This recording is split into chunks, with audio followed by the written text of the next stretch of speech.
All right, my single goal is to represent everyone from 1998 forward, it seems, today.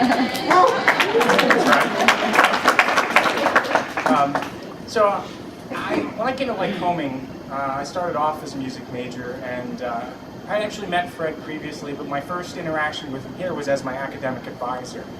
And my first year, I was determined to not overload myself. So I was doing the band, and Fred kept talking about his choirs. I was like, man, this guy never lets up. Every time I walk into his office, it's like, don't you sing? I said, yes, but I don't want to go too far and such. But I swear, every meeting, he brought up that choir, and by my sophomore year, there I was standing on those risers with so many of you.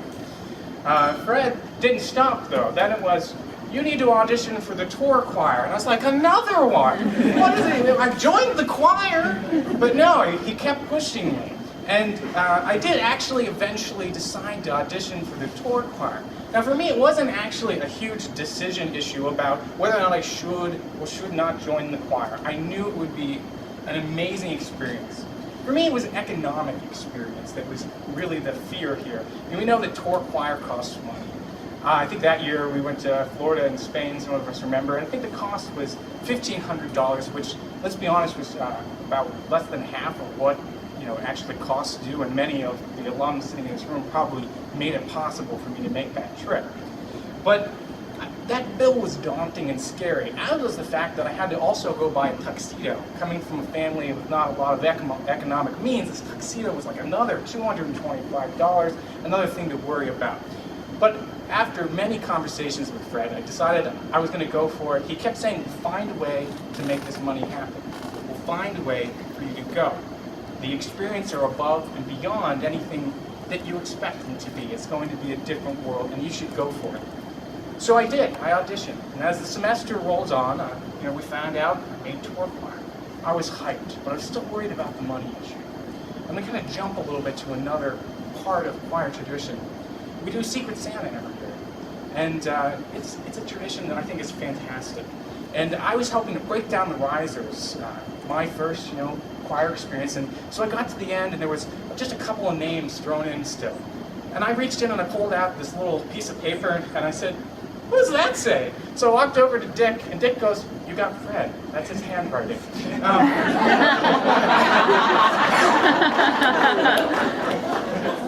Admittedly, I was a little taken back.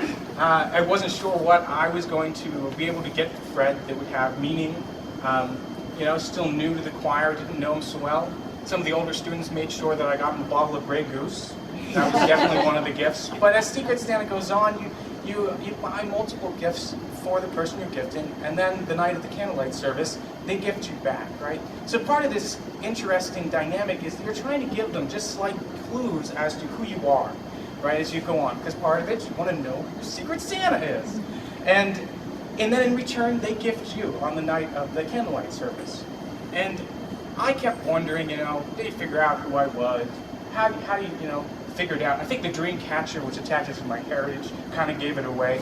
But specifically, I got there and there was the gift. And I was opening it up. I was wondering, is this just going to be a standard gift? Is it going to be like I don't know who the hell you are? But once I opened the box, I knew immediately that Fred knew who I was. Because inside, there was a pair of shiny tuxedo shoes. And Fred had gone over and purchased them for me. He knew how important it was for me to be part of that choir, and he knew how important it was before I did. He knew that there was an intangible connection between the people standing on that stage. We came there to sing, and we left with lifetime friendships. Not only to the people that we're bonded with, and the reason we're here today, but with Fred. Because he is a mentor, a leader, and now a legacy here at Lycoming College. Now, I don't want to skip over, the other person important in this equation, Pat. And here I'm going to bring in another part of why the choir experience is, in fact, so amusing at times as well. It's got a lot of humor as well. And I want to point out that I've learned a lot from Pat, and I'd like to share one specific story. Now, eventually on that tour choir trip, we went to Spain. And it seems that my roommates and I had a real issue with timekeeping. And so we were late on 3 occasions because it seems alarm clocks just don't work in Europe. And quite surprised. surprising, in fact. And on the second one, we woke up to a knock on the door, and I thought, not again. And there was Fred staring at us and going, "You're the last people not on the bus. We're ready to leave." So we literally jumped out of bed in what we were wearing, threw everything into suitcases, and ran down to the bus. There were 2 more people, by the way, also late. He didn't mention that at the time. But needless to say, I got on that bus wearing gym shorts and a wrinkled t-shirt, okay? And then we rode for what seemed to be a small eternity, and we arrived outside of the next city. And the bus driver said, if you need anything from the bottom of the bus, you need to get it now. Because we're not gonna have time to get your suitcases out when you get into the city, because you're gonna get off and go into the city. And I thought a whole day in gym shorts and a wrinkled t-shirt doesn't sound so nice. So I figured, all right, I'm gonna get off this bus, get my clothes, it'll be okay. So I got off this bus, and I'm unpacking my suitcase, and I'm pulling out jeans and a shirt that doesn't look like it's been slept in all night. And Pat's right next to me, and she looks at me, and she goes, "Why do you need those?" And I said, "Because I don't want to wear this all day." And she just went, got back on the bus. I didn't think anything about it. I was like, that was weird. This is an awkward moment, you know? So then I borrowed a bathrobe from Ryan Patterson, who many of you in my era here would know. And the Spanish bus that we were riding on didn't have, in fact, a bathroom in the back. It had a second stairwell. So my plan was, put on the bathrobe, change, no one will know, right?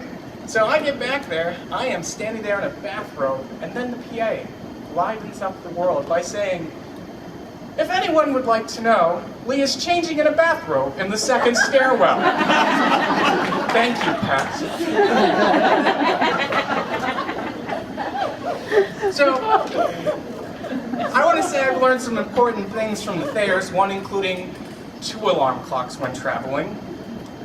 But more importantly, the Thayers have offered up so much to thousands of students, the local community, and the communities that we have all sung in, and to individuals beyond them that we have been connected with. I hope my stories just go a little way in saying thank you for your support, the laughs, the guidance, and the caring you've provided not only to me, but so many other individuals. Your principles, ethics, and dedication have become a Lycoming tradition and a part of every student that you taught. Thank you.